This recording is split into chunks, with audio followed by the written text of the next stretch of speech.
একেবারেই ভয়ঙ্কর একটা মর্মান্তিক দুর্ঘটনা। ভারতের ইতিহাসে এই ঘটনা আদৌ ঘটেছে কিনা বা কবে ঘটেছে সম্প্রতিকালে কেউই মনে করতে পারছে না। বোয়িং 787 এই ড্রিম লাইনার এয়ার ইন্ডিয়ার একটা বিমান, সেটা আহমেদাবাদ থেকে ইংল্যান্ডে যখন যাচ্ছিল তো তখন একটা ভয়ানক দুর্ঘটনার মুখোমুখি হয়।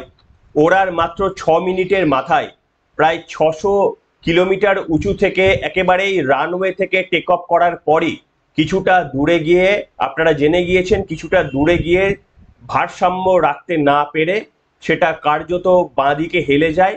তারপরে মারাত্মক দুর্ঘটনার সম্মুখীন হতে হয়। কিন্তু কেন এই দুর্ঘটনা তা নিয়ে প্রচুর প্রশ্ন উঠছে। ব্ল্যাক বক্স টেস্ট করে যতক্ষণ না দেখা যাচ্ছে ততক্ষণ পর্যন্ত এর উত্তর হয়তো পাওয়া যাবে না।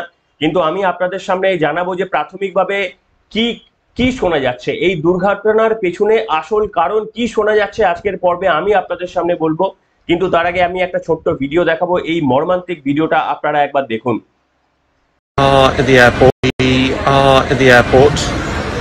Just boarding. Goodbye, India. Goodbye. Thank you. 10-hour flight back to England. Going back happily calm. We are in the airport. দেখলেন, বুঝতে পারলেন না হয়তো, এটা হচ্ছে দুই বিদেশি নাগরিক। তারা কলকাতা বিমানবন্দরে, মাফ করবেন, তারা আহমেদাবাদ বিমানবন্দরে বসে কথাবার্তা বলছিলেন যে বাই বাই ইন্ডিয়া, তারা নিজেদের দেশে ফিরে যাচ্ছেন বলে খুবই আনন্দিত। একটা ছোট্ট শর্ট তারা আপলোড করেছিলেন সোশ্যাল মিডিয়াতে। আর তারপরেই এই প্লেন দুর্ঘটনা, এবং গুজরাট সরকার কনফার্ম করেছে যে সেখানে 242 জনের মধ্যে 242 জনেরই মৃত্যু হয়েছে। 242 জনের মধ্যে 230 জন যাত্রী ছিলেন, 12 জন ছিলেন কেবিন ক্রু এবং দুজন পাইলট এবং 10 জন কেবিন ক্রু, অর্থাৎ 12 জন। 242 জনের মর্মান্তিক মৃত্যু হয়েছে। তার মধ্যে আবার গুজরাটের প্রাক্তন মুখ্যমন্ত্রী বিজয় রূপানি, তারও মর্মান্তিক মৃত্যু হয়েছে। বিজেপির প্রাক্তন নেতা ছিলেন বিজয় রূপানি, প্রাক্তন মুখ্যমন্ত্রী, তিনিও যাচ্ছিলেন, তারও মর্মান্তিক মৃত্যু হয়েছে। এই ধরনের ঘটনা যে প্লেনের একজনও বাঁচল না, ভারতের ইতিহাসে আদৌ কখনো ঘটেছিল বলে অন্তত কেউ মনে করতে পারছে না। তবে প্লেনটি টেক অফ করার পরই সেখানে কিন্তু সিগন্যাল দিয়েছিলেন পাইলট। মাত্র কয়েক মিনিটে ওড়ার মধ্যেই তিনি সিগন্যাল দিয়ে বুঝিয়ে দিয়েছিলেন যে যান্ত্রিক গোলযোগ বা কোনো একটা গোলযোগ হয়েছে, এবং ডেথ থ্রেটনিং এইরকম কোনো সিগন্যাল ড্রাইভারের, পাইলটের কাছ থেকে কিন্তু কন্ট্রোল রুমে চলে এসেছিল। এবং যিনি পাইলট ছিলেন তার 8000 ঘন্টার ফ্লাইট এক্সপিরিয়েন্স ছিল, অর্থাৎ যথেষ্টই তিনি এক্সপিরিয়েন্স ছিলেন। এরকম না যে তিনি আনকোড়া কেউ চলে গিয়েছিলেন, যথেষ্টই এক্সপিরিয়েন্স ছিলেন। এবং মিনিটে 400 ফুট নিচে নামছিল সেই প্লেনটি। কাজেই পাইলটের হাতে কোনো সময় ছিল না। 6000, মাত্র 600 কিলোমিটার ওপর থেকে এই নিচে যখন নামছিল তার হাতে কোনো সময় ছিল না। এবং আপনারা জানেন যে বিভিন্ন রকমের বিল্ডিং দেখবেন যে এয়ারপোর্টের আশপাশে বিভিন্ন রকমের বিল্ডিং থাকে। কাজেই সেই প্লেনটা যখন বাধ্য হয়ে যান্ত্রিক ত্রুটির গোলযোগের জন্য কার্যত ইঞ্জিন সম্ভবত বন্ধ হয়ে গিয়েছিল এবং প্লেনটি জরুরি যখন অবতরণ করছিল তখন তার সামনে চলে এসেছিল একটা বড় সুউচ্চ বিল্ডিং। সেই বিল্ডিং ছিল ডক্টরস হোস্টেল, যেখানে ডাক্তারি পড়ুয়ারা থাকতেন। সেখানে গিয়ে প্লেনটি একেবারে আছড়ে পড়ে এবং এই মর্মান্তিক পরিণতি হয়। তবে সঙ্গে সঙ্গে ভারতের প্রধানমন্ত্রী নরেন্দ্র মোদী অমিত শাহকে তড়িঘড়ি পাঠিয়ে দিয়েছিলেন এবং অমিত শাহ সেখানে পৌঁছে গিয়ে তারপরে যত তাড়াতাড়ি উদ্ধার সম্ভব, তদন্তের জন্য কি কি সহযোগিতা প্রয়োজন সব দিকটা তিনি বিবেচনা করেছেন। আশা করি আপনারা প্রচুর ভিডিও দেখেছেন। আমি ইউটিউবের গাইডলাইনের কারণে সব ভিডিও দেখাতে পারবো না, তবে এই জায়গায় কিভাবে প্লেনটা, আপনারা দেখুন, প্লেনটা আস্তে আস্তে নিচে নামতে নামতে একটা বিস্ফোরণ হয়েছে। সেই বিস্ফোরণের ছবিটা দেখাবো না, কিন্তু প্লেনটা কিভাবে ক্র্যাশ হচ্ছিল সেই ভিডিওটা একবার দেখাবো আপনাদের। যারা দেখেননি একবার দেখে নিন। जर्नी सवारी देखनी चाहिए।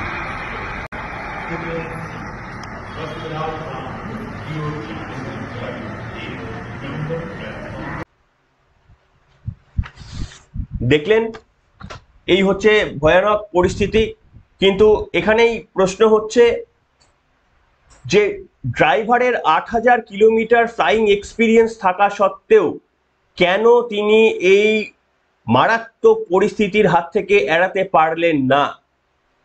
এবং তিনি, যেটা জানা যাচ্ছে, মেডে মেডে মেডে বলে 3বার তিনি কন্ট্রোল রুমকে জানিয়েছিলেন। এবং এই কথার অর্থ হলো যে লাইফ থ্রেটনিং অ্যাক্সিডেন্টের সম্ভাবনা, ইমিডিয়েট কিছু ব্যবস্থা যেন করে কন্ট্রোল রুম।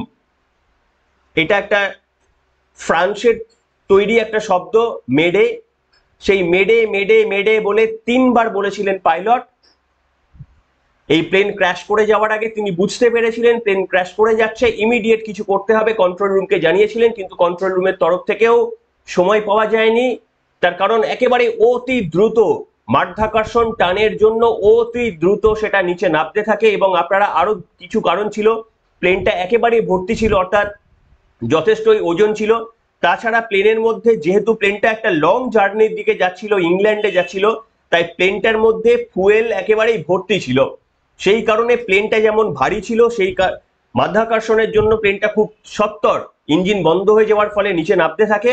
এবং যেহেতু প্লেনের মধ্যে ফুয়েল একেবারে ভর্তি ছিল, তার কারণ 5 ঘন্টার জার্নি তাকে করতে হতো, সেই কারণে এই এত বড় বিস্ফোরণ হয়েছে। এবং সেই কারণে এই একটা মানুষও প্লেনের মধ্যে আর বাঁচলেন না, ইনক্লুডিং যা প্রথমে দুজনের ব্রিটিশ নাগরিকের ছবি দেখালাম, তারা পর্যন্ত বাঁচলেন না। একটা মর্মান্তিক দুর্ঘটনা। কিন্তু এই দুর্ঘটনার জন্য প্রকৃত দায়ী কে? নিশ্চিতভাবে এই মুহূর্তেই, যেদিন ঘটনা ঘটেছে সেদিন দাঁড়িয়ে বলে দেওয়া সম্ভব নয়। তবে এই যে ড্রিমলাইনার 787-8 বোয়িং, আপনারা জানেন প্লেন তৈরির জন্য বোয়িং হচ্ছে সব থেকে বিখ্যাত সংস্থা। সেই বোয়িং মোটামুটি ভারতের 90% প্লেনের বডি তারাই তৈরি করে। সেই বোয়িং এর 787-8 ড্রিমলাইনার, এই প্লেনটির মডেল নাম্বার ছিল 787-8 ড্রিমলাইনার। এটাতে ত্রুটি এবারে প্রথম নয়। এই প্লেন, এই মডেলটি 2009 সালে প্রথমে এসেছিল, অর্থাৎ অনেক পুরনো একটা মডেল। এবং তারপরে এই যে প্লেনটা ক্র্যাশ হয়েছে, এই প্লেনটা সম্ভবত 8 থেকে 11 বছর, 11 বছর, প্রায় 10 থেকে 11 বছর এই প্লেনটা মানে সার্ভিস দিয়েছিল। এবং বোয়িং এর তরফ থেকে বলা হয়েছিল যে এটা তাদের মধ্যে সেফেস্ট প্লেন। এখানে দুর্ঘটনা অসম্ভব বলে বোয়িং এর তরফ থেকে দাবি করা হয়েছিল। কিন্তু আসল সত্য কি জানেন? আসল সত্য আমি আপনাদের সামনে একটা টুইট দেখাচ্ছি, টুইটটা আপনারা পজ করে পড়ে নিতে পারেন। একজন যাত্রী তিনি দাবি করছেন এই প্লেনটাতে চড়েই তিনি দিল্লি থেকে আহমেদাবাদে এসে পৌঁছেছিলেন মাত্র 2 ঘন্টা আগে। অর্থাৎ এই প্লেনটি দিল্লি থেকে আহমেদাবাদে এসে 2 ঘন্টা রেস্ট নিয়েছিল, ফুয়েল ভরেছিল, তারপরেই লন্ডনের আমি আপনার নামটা ভুলে গেছি, এয়ারপোর্টের নামটা, তো ইংল্যান্ডের উদ্দেশ্যে রওনা দিয়েছিল। তো এই জায়গায় দাঁড়িয়ে এই ব্যক্তি বলছেন যে 2 ঘন্টা আগে যখন এসেছিলাম তখনও আমি সামথিং এখানে অবজার্ভ করেছিলাম, আমারও প্লেনটি ঠিকঠাক কাজ করছে না, আনকমফোর্টেবল এরকম আমারও মনে হয়েছে বলে এই ব্যক্তি টুইটারে লিখেছেন। সেটা আপনাদের সামনে আমি দেখালাম। এবং এই যে প্লেনের কথা বলছি, এই প্লেনটা অনেক আগে থেকেই বিভিন্নবার ত্রুটি, এটা 6ষ্ঠ দুর্ঘটনা। এর আগে লাইফ থ্রেটনিং কোনো দুর্ঘটনা ঘটেনি বটে, কিন্তু জরুরিকালীন অবতরণও করতে হয়েছিল এই প্লেনটি যেটি আজকে ক্র্যাশ হলো। অর্থাৎ এই প্লেনটি ত্রুটিমুক্ত ছিল না। এই প্লেনটিকে জোর জবরদস্তি করে বোয়িং এর কর্তারা ব্যবহার করেছেন বলে অন্তত প্রাথমিক অনুমানে সেটা উঠে আসছে। কিন্তু এই ধরনের সেফটি এবং সুরক্ষার ওপর শুধুমাত্রই প্রাইভেট কোম্পানির তো কন্ট্রোল থাকে না, কন্ট্রোল থাকে আমাদের যে অ্যাভিয়েশন রয়েছে তাদের মিনিস্ট্রি, সকলের এটার ওপর কন্ট্রোল থাকে। তাহলে সেখান থেকে এটা কি চেক হয়েছিল? এটা কি এতজন একটা দূর পাল্লার একটা বিমান, সেটাকে কি খুব ভালো করে চেক করে তারপরেই পাঠানো হয়েছিল? এবং এই প্লেনটি শুধু এরকম নয় যে এটা প্রথম মানে কোনো লং ডিস্টেন্সে জার্নি করছে। এই প্লেনটি প্যারিস থেকেও সম্ভবত এসেছিল কয়েকদিন আগেই, অর্থাৎ এটা সার্ভিসের মধ্যেই ছিল এবং লং জার্নি এটা করত। বড় সাইজের প্লেন ছিল, তাই লং জার্নি করত। এই অবস্থায় দাঁড়িয়ে এখন যে তথ্যটা উঠে আসছে সেটা ভয়ানক, কিন্তু এই মুহূর্তে কোনো কিছু কনক্লুশন ড্র করা আমাদের উচিত হবে না। এবং আমি আপনাদের সামনে মারাত্মক মারাত্মক ভিডিওগুলো দেখাতে পারবো না। আমি এমন ভিডিও দেখেছি, কোনো দুর্বল ব্যক্তি সেই ভিডিওটা দেখতে পারবেন না। কিভাবে মানুষগুলোকে স্ট্রেচারে করে হাসপাতালের মধ্যে নিয়ে যাওয়া হচ্ছে, সেই রূপটা যদি কেউ দেখে না থাকেন তাহলে দেখার চেষ্টাও করবেন না। কি বিভৎসতার রূপ আপনি কল্পনা করতে পারবেন না। আমি স্বচক্ষে দেখেছি, আমার কাছে যেহেতু আমি এই মাধ্যমেই আছি, আমার কাছে বিভিন্ন ফুটেজ আসে। আপনি সহ্য করতে পারবেন না এত ভয়াবহ বিভৎসতার রূপ, এবং সেটা দেখলেই আপনি বুঝতে পারবেন যে কত বড় বিস্ফোরণ এটা। কার্যত একসঙ্গে একই জায়গায় দুটো বা তিনটে ব্রহ্মস মিসাইলের আক্রমণ হলে যতটা শক্তি উৎপন্ন হয় ততটাই ছিল এর ইন্টেন্সিটি। কিন্তু এর পেছনে কি সাবোতাজ রয়ে গেল? এর পেছনে কি কেউ প্রতিশোধ নিল? অনেকে ছোটখাটো কানাঘোষা যেটা শোনা যাচ্ছে, আমি এখনো কনফার্ম আপনাদের সামনে বলবো না, যে এর মেনটেনেন্স কি তাহলে তুর্কির কোনো সংস্থার হাতে ছিল? যে তুর্কির সঙ্গে আমাদের এই মুহূর্তে ঝামেলা চলছে, সেই তুর্কির কোনো সংস্থার হাতে কি এই প্লেনের মেনটেনেন্স ছিল? এই প্রশ্নগুলো উঠছে, তবে এখনো কনক্লুশনে আসার কোনো প্রয়োজন নেই। কিন্তু হ্যাঁ, কনক্লুশনে আমাদের আসতেই হবে একটা সময়। এই মর্মান্তিক দুর্ঘটনা, বিশ্বাস করুন, এর পরে প্লেনে উঠতেই ভয় লাগবে। হ্যাঁ, আমি তো রেগুলার ফ্লায়ার নই বা ফ্রিকোয়েন্ট ফ্লায়ার নই, মাঝে মধ্যে যখন প্লেনে চাপি তখন এমনিতেই ভয় লাগে।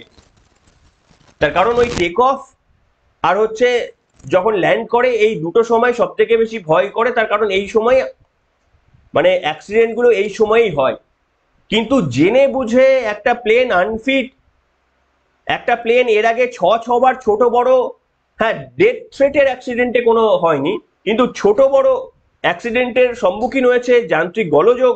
এবং যেটা জানা যাচ্ছে যে এটা ডবল ইঞ্জিন ফেলিওর বলে বলা হচ্ছে। ডবল ইঞ্জিন ফেলিওরটা কি আপনাদের বলছি জানাতে জ্ঞাতার্থে। যে কোনো প্লেনের দুটো করে ইঞ্জিন থাকে, কেন না? তার কারণ হচ্ছে যে কোনোভাবে যদি একটা ইঞ্জিন বিকল হয়ে যায়, তাহলে আর একটা ইঞ্জিন যেন সেফ ল্যান্ডিং করাতে পারে, একসঙ্গেই যেন দুটো ইঞ্জিন খারাপ না হয়ে যায়। কিন্তু তাহলে এক্ষেত্রে আন্দাজ করা হচ্ছে দুটো ইঞ্জিনই খারাপ হয়ে গেল। একটা ইঞ্জিনে চলছিল, সেটা কাজ করা বন্ধ করে দিলে নিশ্চয়ই পাইলট চেষ্টা করেছিল আরো একটা ব্যাকআপ ইঞ্জিন দিয়ে কাজ চালাতে, তাহলে সেটাতেও কি কাজ বন্ধ হয়ে গেছিল?